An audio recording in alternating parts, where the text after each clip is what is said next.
pulingiz bo'lib turib qidirsangiz topilmaydigan noyob narsa uchrab qolganda qarang. Toshkent shahrida ichida kadastrlari, qurilishga ruxsatlari ham bor-da. Mana bu oldida turgan zahmatlari, parkovkalarni qarang.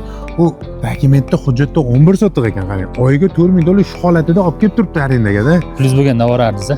Aka ishoning, narsani sotib bo'lsa ham olaradim, bor. Ha, azizlar, mana shu ko'rib turgan zdaniyamiz sotuvda. Xolasiz shu turishda olib 4000 dollar oyiga ijara olib yursalar ham bo'laveradi yoki pulli ham bo'lsa yana sotib olganligingdan keyin baland qilib qurib yuborsalar ham bo'laveradi. Sabab kadastrda 5 etajgacha chiqqan ekan.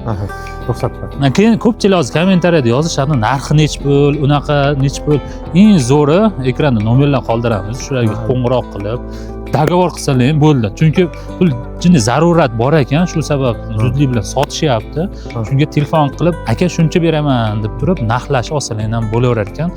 Oldida 3 ta do'kon, orqada Novoyxona, oldida parkovkasi, bu tarafda parkovkasi, gaz, svet, suv bor ekan.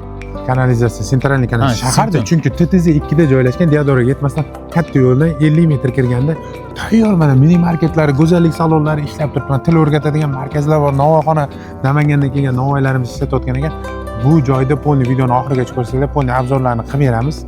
Chunki bunaqa joyda bo'lib, pulingizga topa olmaydigan joyda 11 soat hujjatlari bilan 3 marta oldi sotish shartnomalar bo'lgan, bemalol, chunki muammo bo'lmaydi-da yana. Chunki qarzdorlik yo'q, zapret yo'q, bemalol qurilishga ruxsatlar, kadastrlardan hech qanaqa muammo yo'q.